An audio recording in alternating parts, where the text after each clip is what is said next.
আসসালামু আলাইকুম। বাংলা সংবাদে সবাইকে স্বাগত জানাচ্ছি। আমি চিন্তিয়া হক। শুরুতেই সংবাদ শিরোনাম। 26শে ফেব্রুয়ারিতে নির্বাচনের সময়সীমা নির্ধারণ করা হয়েছে, বলছেন মির্জা ফখরুল।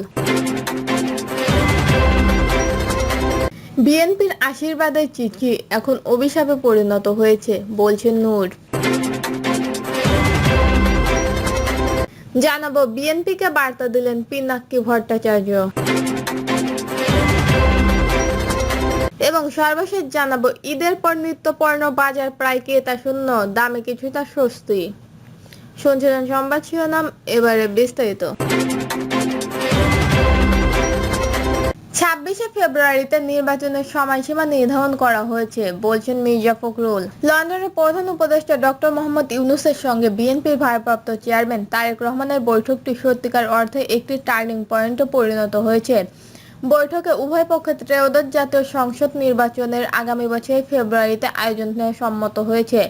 এর আগে লন্ডনের ডলচেস্টার হোটেলে বৈঠক করেন প্রধান উপদেষ্টা ডক্টর মোহাম্মদ ইউনূস ও বিএনপির ভারপ্রাপ্ত চেয়ারম্যান তারেক রহমান। গুরুত্বপূর্ণ এই বৈঠকে অংশ নিতে বাংলাদেশের সময় প্রায় দুপুর 2টার দিকে হোটেলে পৌঁছায় তারেক রহমান। সেখানে তারেক রহমানকে স্বাগত জানান প্রধান উপদেষ্টা ডক্টর মোহাম্মদ ইউনূসের প্রেস সচিব শফিকুল আলম ও নিরাপত্তা উপদেষ্টা খলিলুর রহমান। এরপর 2 নেতার বৈঠক শুরু হয়। বিএনপির মহাসচিব বলেন, এই বৈঠকের পর একটি যৌথ ঘোষণা দেওয়া হয়েছে। সেখানে পরিষ্কার করে বলা হয়েছে, 2 নেতার বৈঠকটি অত্যন্ত সৌজন্যপূর্ণ হয়েছে। তিনি বলেন, বৈঠকের আলোচনার বিষয়গুলোর মধ্যে প্রধান ছিল আগামী নির্বাচন ইস্যু। সেখানে তারেক রহমানের প্রস্তাব ছিল, আগামী এপ্রিলের নির্বাচনের যে তারিখ ঘোষণা করা হয়েছে সেটা উপযুক্ত সময় নয় বিধায় এগিয়ে নিয়ে আসা। সেখানে জাতি অত্যন্ত আনন্দের সঙ্গে লক্ষ্য করেছে প্রধান উপদেষ্টা সম্মত হয়েছেন।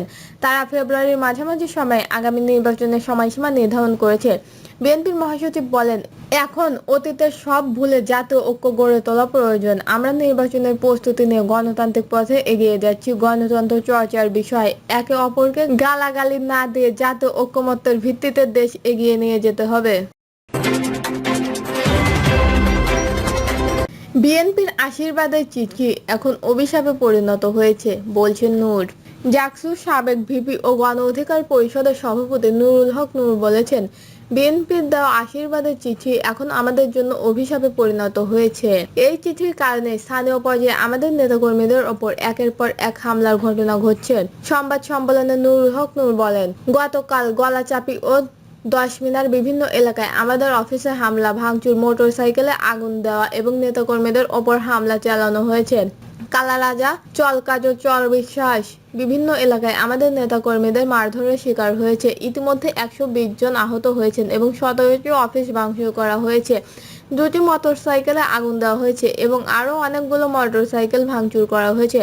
তিনি বলেন, আমি 5 আগস্টের পর যখন প্রথম পটুয়াখালীতে প্রবেশ করি তখন আমখালা ইউনিয়নে আমাদের নেতাকর্মীদের ওপর হামলা চালিয়েছে। এই পরিস্থিতির সূচনা করেছিল বিএনপি। সেই থেকে এখন পর্যন্ত হাসান মামুন এই সাংগঠনিক পরিস্থিতিটা তৈরি করে রেখেছে। হাসান মামুনের এই ঔদ্ধত্যপূর্ণ আচরণ 2-1 দিনের নয়, বিএনপির অভ্যন্তরীণ একটি চিঠির মাধ্যমে এই সাংগঠনিক পরিবেশের সৃষ্টি করে। আর এই কারণেই বলছি, বিএনপির দেওয়া আশীর্বাদের চিঠি এখন অভিশাপে পরিণত হয়েছে। নূর আলম বলেন, আমরা নেতাকর্মীদের বলেছি, প্রত্যেকটি ঘটনার তথ্য প্রমাণ সংগ্রহ করে মামলা করুন, মামলা করে প্রশাসনের সহযোগিতা চান, অন্যথায় আপনারাও অনিরাপদ। গতকালকের ঘটনার পরে আমাদের শীর্ষ নেতাবৃন্দ বিএনপির শীর্ষ নেতাবৃন্দদের সঙ্গে যোগাযোগ করেছেন। আমরা বিএনপির শীর্ষ নেতৃবৃন্দের ভূমিকা দেখে আমাদের পরবর্তী করণীয় ও কর্মকৌশল ঠিক করব। বিএনপির প্রতি আহ্বান জানিয়ে নূর বলেন, আপনারা একটি বড় রাজনৈতিক দল, আপনাদের কাছ থেকে জনগণ অনেক কিছু আশা করে। এই ঘটনায় একটি নিরপেক্ষ তদন্তের মাধ্যমে যথাযথ ব্যবস্থা গ্রহণ করুন। বিএনপির মিত্র হিসেবে ভিপি নূরদের এই অবস্থান তাদের ঠিকভাবে চলাফেরা করতে দিচ্ছে না, অফিস ভাঙচুর করছে, অবরুদ্ধ করে রাখছে। তাহলে অন্যদের কি হবে? এই প্রশ্ন আজ সাধারণ মানুষের। বিএনপিকে বার্তা দিলেন পিনাক্কি ভট্টাচার্য। এবার বিএনপিকে সতর্কবার্তা দিলেন লেখক ও রাজনৈতিক বিশ্লেষক পিনাকি ভট্টাচার্য। নিজের ভেরিফাইড ফেসবুক আইডিতে এক স্ট্যাটাসে তিনি লিখেছেন, বিএনপিরে বলি ফেউ পাঠালে লাভ নাই, আমি ফেউয়ের সাথে খেলি না। পেছনে লাগার জন্য বিএনপির কাছে আরো স্মার্ট কৌশল প্রত্যাশা করেও জানান পিনাকি তার স্ট্যাটাসে লিখেছেন, একটা মজার জিনিস বলি, দুইজন আমার বিরুদ্ধে যা খুশি তাই কইরা যাইতাছে। একজন তারেক আর একজন কলিমুল্লাহ। আপনারা যারা আমার লেখা পড়েন, ভিডিও দেখেন, তারা জানেন আমি এই দুইজনকে নিয়ে কিছুই বলি নাই। তারপরেও এই দুইজন কেন লাগছে আমার পিছে, এইটা হইতাছে চিকনা বুদ্ধি, বুদ্ধিটা বিএনপির। পিনাকি বলেন, বিএনপি কিছু বলছে না, অন্তত তাদের পরিচয় মুখপাত্র কিছু বলছে না। এই দুইটারে জোগাড় করেছে আমারে গাইলানের জন্য। আমার লগে এই টেকনিক কাজে লাগাবেন না ভাইজান। আপনারা যতই লাফান, আমাদের যতই গাইলান, আমি এগুলো বিএনপির বক্সে রাখবো। আপনাদের সাথে বিএনপির সম্পর্ক জানি, দোয়া নাও জানি। আমি বাঘের সাথে লড়াই করি, ফেউরের সাথে না। এই লেখক লিখেছেন, বিএনপিরও বলি ফেউ পাঠায় লাভ নাই, আমি ফেউর সাথে খেলি না। কৌশল হিসাবে এটা খুব মশস্থলী। আমি আরো স্মার্ট কৌশল আশা করেছিলাম, হতাশ করলেন আপনারা। আমি আমার ফোকাস সরাই না, সেই জন্য হাসিনাও আমার নাম নিত না। ফেউরের বাজেট বাড়তে গেলে আমি আপনাদের দুইজনকে স্মার্ট ফেউরের হদিশ দিতাম। লাগলে জায়গায় বসে আওয়াজ দেন।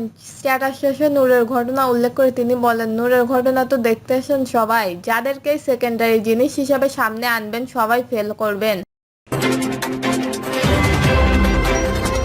ঈদের পর নিত্যপণ্য বাজারে প্রায় ক্রেতা শূন্য, দামে কিছুটা স্বস্তি। কুরবানি ঈদের পর নিত্যপণ্যের বাজার স্বাভাবিক, বাজারে ক্রেতার উপস্থিতি যেমন কম, অন্যদিকে অনেক দোকানপাট বন্ধ রয়েছে। এছাড়াও ঈদের আগ মুহূর্ত মুরগি ও শসা সহ বিভিন্ন পণ্যের যে দাম বেড়েছিল সেটাও কমেছে। বিক্রেতারা বলেন, বাজার পণ্য আসতেছে, ক্রেতা কমে যাচ্ছে। দুই একদিনের মধ্যে আবার বাজারে জমে উঠবে। খুচরা বাজার ঘুরে দেখা যায়, বাজারে প্রতি কেজি করলা 40 টাকা, বরবটি 30 থেকে 40 টাকা, বেগুন 40 টাকা, ঢেঁড়স 30 টাকা, আলু 20 থেকে 25 টাকা, পেঁপে 50 টাকা, লতি 40 ও পটল 30 টাকায় বিক্রি হচ্ছে।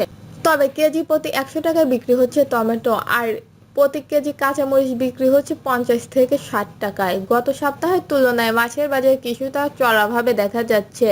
চাষের রুই, তেলাপিয়া ও পাঙ্গাস কেজিতে বেড়েছে 20 থেকে 50 টাকা। প্রতি কেজি চাষের রুই ও কাতলা 320 থেকে 360 টাকা, তেলাপিয়া 220 থেকে 240 টাকা ও পাঙ্গাস 200 থেকে 250 টাকা বেড়েছে। মাসখানেক ধরে পেঁয়াজের বাজারও চড়া। খুচরা পর্যায়ে ভালো মানের প্রতি কেজি দেশি পেঁয়াজ বিক্রি হচ্ছে 55 থেকে 60 টাকা। এদিকে প্রতি কেজি ব্রয়লার মুরগি 150 টাকায় বিক্রি হচ্ছে। তবে কিছুটা বেলে সোনালী মুরগি 250 থেকে 260 টাকা, দেশি মুরগি 650 থেকে 680 টাকা, সাদা লেয়ার 260 থেকে 280 টাকা ও লাল লেয়ার বিক্রি হচ্ছে 300 টাকা। আর জাত ভেদে প্রতি পিস হাঁস বিক্রি হচ্ছে 600 থেকে 700 টাকায়। প্রতি ডজন ফার্মের ডিম এখন বিক্রি হচ্ছে 120 থেকে 125 টাকায়। ভ্যান থেকে কিছুটা ছোট আকারে প্রতি ডজন ডিম বিক্রি হচ্ছে 100 টাকায়। আগের দামে বিক্রি হচ্ছে আদা, রসুন ও পেঁয়াজও। বাজার ভেদে প্রতি কেজি পেঁয়াজ বিক্রি হচ্ছে 50 থেকে 55 টাকায়। এছাড়াও প্রতি কেজি আদা 120 থেকে 180 টাকা এবং দেশি রসুন 160 থেকে 180 টাকা ও আমদানি করা রসুন বিক্রি হচ্ছে 200 টাকায়।